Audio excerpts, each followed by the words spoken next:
अखण्डमण्डलाकारं व्याप्तं येन चराचरं तत्पदं दर्शितं येन तस्मै श्रीगुरुवे नमः।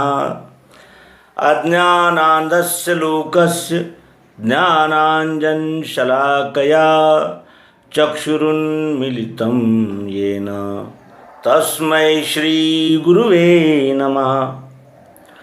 अध्यात्म विश्व विज्ञान यूट्यूब चैनल के सभी प्रेमी पाठक, आचार्य, मार्गदर्शक, गुरुजन सभी का इस अंक में हार्दिक स्वागत करते हैं।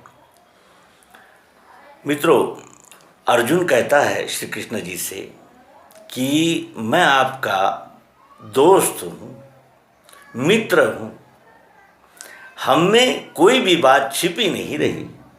आपस में हम सब एक दूसरे को अच्छी तरह समझे और फिर जब अति परिचयात अवज्ञा, वो भी अपराध मुझसे कई बार हुए। भोजन में, सोने के समय, कहीं कहीं कुछ कुछ आपका मैंने अनादर किया है।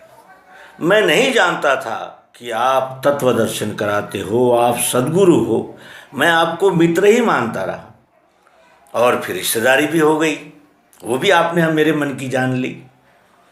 हम इतने प्रिय मित्र कि एक दूसरे के मन को जानने वाले, और आपका जो ये स्वरूप है, ये जो सद्गुरुत्व है, वो हमें पता नहीं था। इसलिए हे गुरुओं के गुरु, गुरुर्गरीयान श्री कृष्ण जी, मुझे आप क्षमा कीजिए। जगत का ही भी ऐसा ही है। जीते जी कभी किसी को प्रशंसा मिली, वो एक अपवाद मानी जाएगी, लेकिन जीते जी तो सभी की कुछ न कुछ कमियां चर्चा में रहती ही है।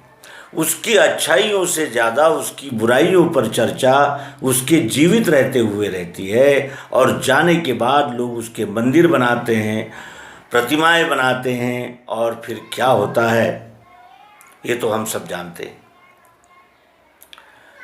जीवित में प्रशंसा हो तो क्या होगा?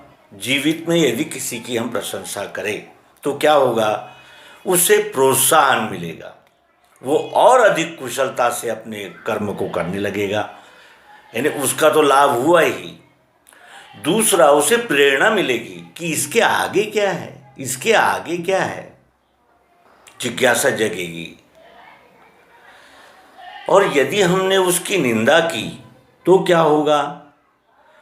बुराइयां तो सब में कुछ न कुछ रहती ही है, लेकिन अगर हमने केवल निंदा ही करने का निश्चित किया तो क्या परिणाम होंगे?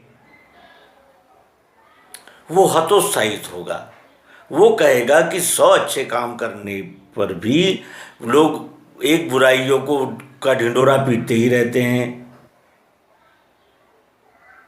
और लोग बुरा किसे मानेंगे और किसे नहीं, ये भी नहीं कहा जा सकता, क्योंकि कुछ इस पार्टी में रहते हैं, कुछ उस पार्टी में रहते हैं। फिर जब इस पार्टी का काम बढ़ने लगता है तो वो पार्टी के कुछ इसमें मिल जाते हैं, फिर उनका ढलने लगता है तो उनमें मिल जाते हैं। यानी सामाजिक प्रशंसा का भी एक कोई पैमाना, एक कोई मानक है ही नहीं। समाज कब किसको अच्छा कहे?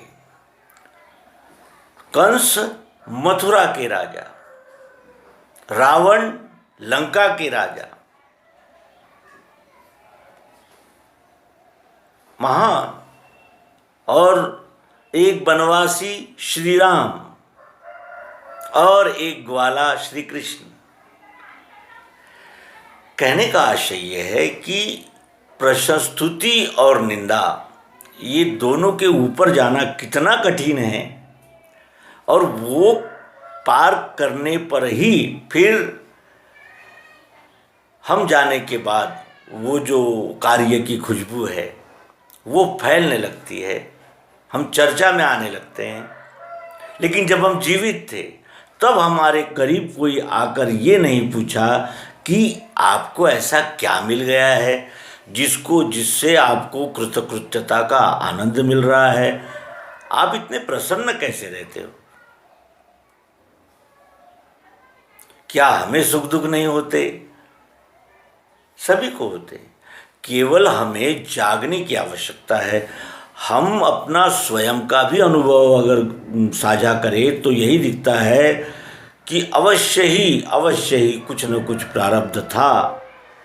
जब अचानक ये विद्या प्राप्त हुई, लेकिन उस विद्या कुछ यानी जिज्ञासा और उस विद्या के प्रति प्रेम निर्माण करने के लिए बचपन से ही भक्ति गीत और जो वारकरी संप्रदाय में कीर्तन होते हैं, व्याख्यान होते हैं, प्रवचन होते हैं, अनेक प्रकार के ग्रंथ, मत, पंथ, ओशो, महावीर, बुद्ध, नानक, इस तरह जब वो पढ़ते पढ़ते ज़मीन तैयार हुई तो एक दिन अकल्पनीय रीति से ये विद्या हमें प्राप्त हुई। अकल्पनीय, कल्पना भी नहीं हो सकती थी। ऐसे स्थान पर इस विद्या का हमें लाभ हुआ। वो लाभ होने से हमें आनंद मिला और दृष्टि ये हुई कि इसी लाभ को यदि सब तक पहुंचा दिया जाए, शुरुआत तो हो, जब शुरुआत होगी तो कहीं ना कहीं अंत होगा ही होगा। आरंभ के साथ अंत लगा हुआ है, इसलिए ये अवश्य ही फैलता चला जाएगा। ये सोचकर ये अध्यात्म विज्ञान के प्रचार का कार्य आरंभ हुआ है। चलो, विषयांतर हो गया, फिर विषयांतर हुआ। हमारी माता जी उस समय हमारे जीवन में आई जब हम अत्यंत विकट परिस्थिति में थे और उनको नाप नहीं आते, नहीं पढ़े नहीं लिखे न होने से उनको नाप लेना नहीं आता था, तो वो ब्लाउज़ के नाप इस तरह लेती थी, 1 बित्ती 4 उंगल, 1 बित्ती 4 उंगल। और पति को इतना सहयोग किया कि टेलरिंग से लेकर तो चाय की दुकान तक हर कार्य में, जो भी कार्य हमारे पिताजी ने किया उसमें बराबरी का सहयोग उनका रहा। ये त्याग कब पता चलता है? अब माताजी नहीं रही। मनुष्य जब नहीं रहता है तब याद आते हैं उनके किए हुए कर्म, जिसमें अच्छे भी हैं तो बुरे भी हैं। और अच्छे कर्म यदि अधिक हो तो आशा है कि वो अवश्य ही कल्याण मार्ग से शुभ का साथ लेता हुआ जा रहा है।